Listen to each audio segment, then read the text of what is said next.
Hello students, नमस्ते आप सभी का एपीजे ऑनलाइन क्लासेस पर। कक्षा 12वीं अर्धवार्षिक परीक्षा सत्र 2025-26 विषय भौतिक शास्त्र फिजिक्स का ये क्वेश्चन पेपर आ गया है। जैसा कि आपको पता है कल है 3 नवंबर और 3 नवंबर को आपके भौतिक शास्त्र का पेपर होना है। बहुत बच्चों का डिमांड था कि सर भौतिक शास्त्र फिजिक्स का क्वेश्चन पेपर लेके आइए, तो यहाँ पे मैं आपके लिए फिजिक्स का क्वेश्चन पेपर विथ सॉल्यूशन लेके आ गया हूँ। तो चैनल पे नए हैं, चैनल को सब्सक्राइब कर बेल आइकन प्रेस कर लीजिए और इस वीडियो को अपने दोस्तों के साथ अधिक से अधिक शेयर कीजिए और यहीं से पूरा क्वेश्चन आपके एग्जाम में देखने को मिलेगा। तो चलिए आइए स्टार्ट करते हैं। यहाँ पे आप देख सकते हैं आपका जो टोटल मार्क्स है वो 70 मार्क्स का है, 70 नंबरों का है। आपके एग्जाम में टोटल 20 क्वेश्चन पूछे जाएंगे। तो चलिए आइए बढ़ते आगे और यहाँ पे इस वीडियो में पूरा कंप्लीट सॉल्यूशन भी मिल जाएगा। तो यहाँ पे आप निर्देश पढ़ सकते हैं और ये पेपर जो है हिंदी और इंग्लिश दोनों वर्जन पे बनाया गया है। तो यहाँ पे आप देख सकते आता है प्रश्न क्रमांक पहला, जिसमें आपसे पूछा गया है प्रत्येक प्रश्न के लिए दिए गए विकल्पों में से सही विकल्प चुनकर लिखिए।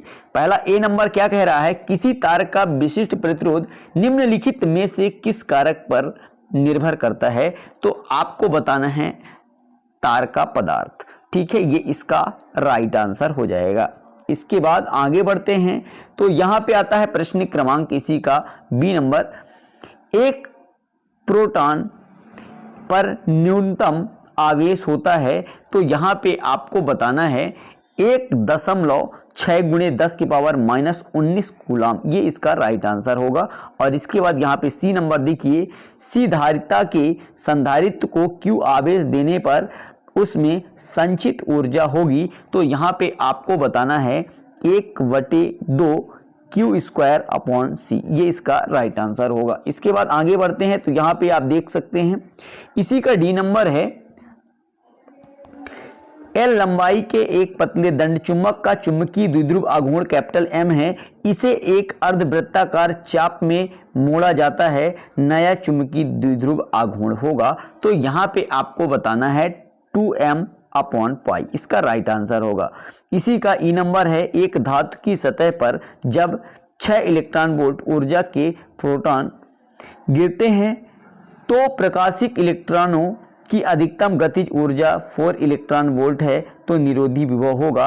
तो यहाँ पे आपको बताना है 4 वोल्ट, इसका राइट आंसर होगा। इसके बाद आगे बढ़ते हैं तो इसी का एफ नंबर, यहाँ पे आप देख सकते हैं शुद्ध संधारित्र युक्त प्रत्यावर्ती परिपथ में प्रवाहित धारा एवं वोल्टता के मध्य कलांतर होता है। तो यहाँ पे आपको बताना है π/2, इसका राइट आंसर होगा।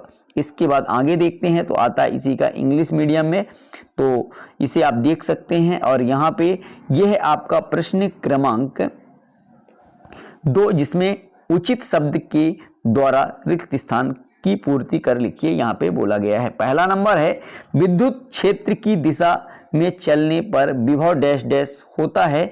तो यहाँ पे आपको बताना है विभव घटता है, क्या लिखना है, घटता है। इसका आंसर मैं आपको हैंड रिटर्न आगे भी दिखा दूंगा।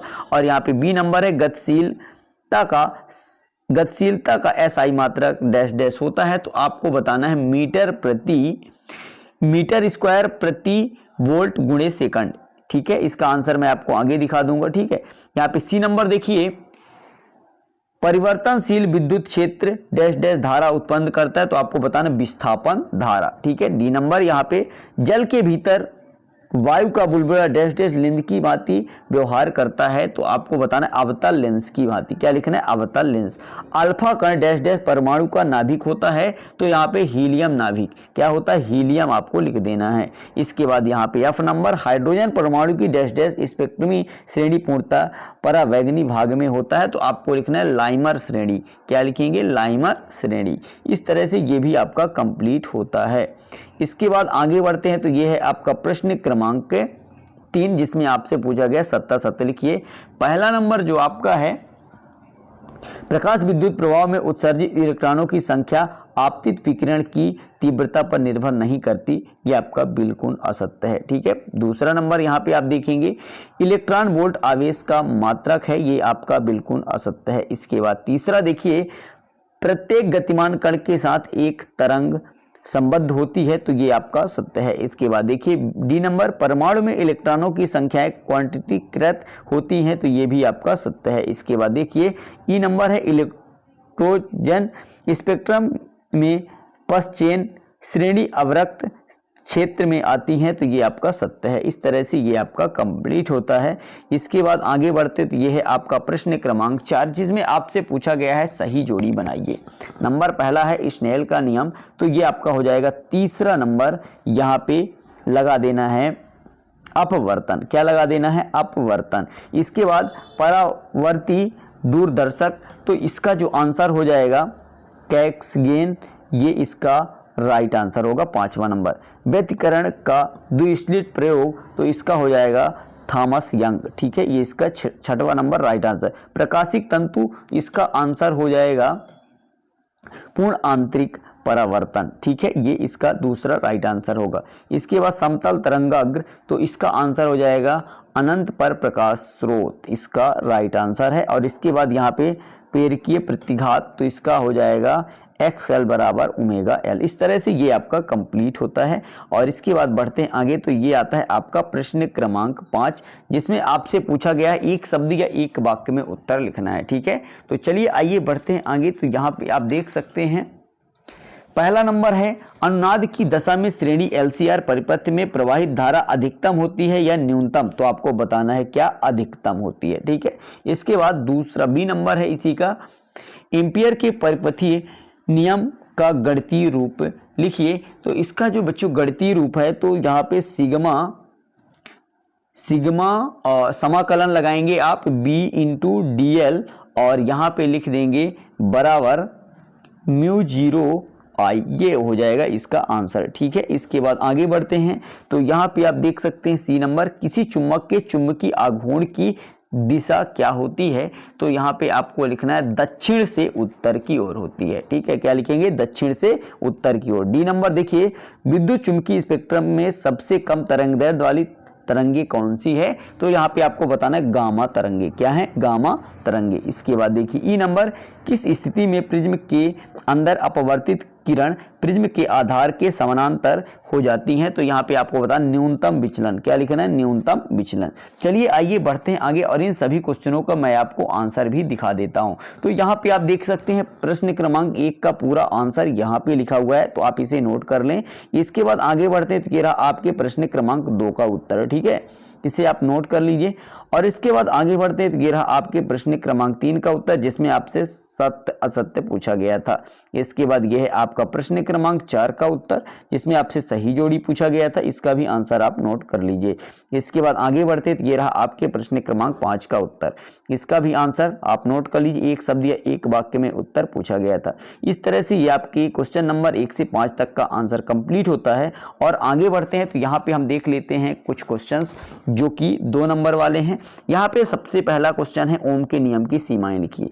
ये आपके एग्जाम में क्वेश्चन देखने को मिलेगा, ठीक है। इसका अथवा भी आपको तैयार करना है। संधारित्र की प्लेटों के बीच परावैद्युत भरने से क्यों धारिता क्यों बढ़ जाती है, इसका भी आंसर आपको बताना है। सबसे मोस्ट क्वेश्चन, मूल आवेश किसे कहते हैं, इसका मान कितना होता है। किरचॉफ का वोल्टता नियम लिखिए, यानी किरचॉफ का द्वितीय नियम लिखिए, ठीक है। इसके बाद आगे बढ़ते हैं, तो यहाँ पे इसी का 8वां नंबर प्रश्न है, चुंबकत्व के लिए गास के नियम का कथन एवं गणितीय रूप लिखिए। इसका अथवा है 100 हेनरी प्रेरकत्व की कुंडली में 4 एम्पियर धारा प्रवाहित करने पर कितनी ऊर्जा संचित होगी। इसके बाद आगे बढ़ते हैं, तो यहाँ पे आप देख सकते हैं इसी का प्रश्न क्रमांक 9वां है, एक संधारित्र दिश धारा को रोकता है जबकि उच्च आवृत्ति की प्रत्यावर्ती धारा को गुजारता है, क्यों। और यहाँ पे प्रत्यावर्ती धारा और दिश धारा में अंतर आपके एग्जाम में 101% देखने को मिलेगा, ठीक है। इसके बाद आगे बढ़ते हैं, तो ये रहा आपका प्रश्न क्रमांक 10वां और यहाँ पे आंकिक प्रश्न दिया हुआ है। और आगे बढ़ते हैं, तो ये रहा आपका प्रश्न क्रमांक 11, जिसमें आपसे पूछा गया प्रकाश विद्युत प्रभाव क्या है। वेरी मोस्ट क्वेश्चन, और आपके एग्जाम में ये क्वेश्चन भी देखने को मिलेगा, ठीक है। और आइंस्टीन का प्रकाश विद्युत समीकरण लिखना है। इसके बाद डी ब्रोगली तरंगे क्या है, डी ब्रोगली तरंग का समीकरण लिखिए। इसके बाद क्वेश्चन नंबर 12 है, बोर का इलेक्ट्रॉन की कक्षा संबंधी क्वांटम प्रतिबंध लिखिए। और इसके परमाणु के थॉमसन मॉडल की कोई 2 कमियां लिखिए। ठीक है, इसके बाद आगे बढ़ते हैं। तो यहाँ पे क्वेश्चन नंबर 13 है आपका, संधारित्र किसे कहते हैं? समांतर प्लेट संधारित्र की धारिता का व्यंजक आपको बताना है। इसका अथवा क्वेश्चन देखिए, एक बिंदु आवेश के कारण किसी बिंदु पर विद्युत विभव का व्यंजक आपको बताना है। इसके बाद यहाँ पे क्वेश्चन नंबर 14 है जिसमें आंकिक प्रश्न पूछे गए हैं। इन सभी क्वेश्चनों का आपको आंसर मिलेगा। यहाँ पे क्वेश्चन नंबर 15 दिया है, परस्पर संपर्क में रखे दो पतले लेंसों की संयुक्त फोकस दूरी का सूत्र स्थापित कीजिए।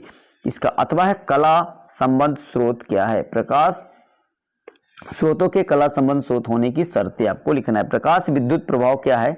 प्रकाश विद्युत प्रभाव की विशेषताएं, वेरी मोस्ट क्वेश्चन है। और यहाँ पे आप देखेंगे इसी का अथवा बोर की मॉडल की अभिकल्पनाएं लिखिए।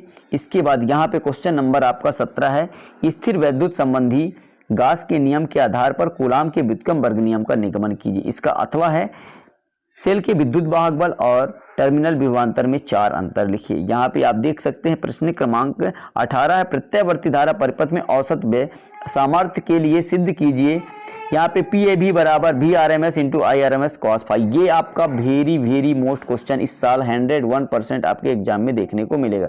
यहाँ पे LC परिपथ का वर्णन निम्नलिखित शीर्षकों के अंतर्गत कीजिए, इसका भी आपको आंसर देना है। और यहाँ पे प्रिज्म के पदार्थ के अपवर्तनांक के लिए सूत्र या व्यंजक स्थापित कीजिए, वेरी मोस्ट क्वेश्चन है। और यहाँ पे सरल सूक्ष्मदर्शी, खगोलीय दूरदर्शी और संयुक्त सूक्ष्मदर्शी, यदि आप तीनों पढ़ लेते हैं तो आपके एग्जाम में 100% देखने को मिलेगा। ठीक है, इस तरह से ये आपका कंप्लीट। और ये आपका आखिरी क्वेश्चन है, पतले लेंस के लिए लेंस निर्माता का सूत्र। और यहाँ पे इसका अथवा है प्रकाश के व्यतिकरण और विवर्तन में अंतर लिखिए। सबसे वेरी मोस्ट क्वेश्चन है। इस तरह से ये आपका कंप्लीट होता है। आशा करता हूँ ये वीडियो आपको पसंद आया होगा। वीडियो कैसा लगा कमेंट कर जरूर बताइएगा, और इसका पूरा आंसर चाहिए तो मैं आपको प्रोवाइड करा दूँगा। चलते हैं नेक्स्ट वीडियो मिलेंगे, तब तक के लिए जय हिंद, जय भारत, थैंक यू।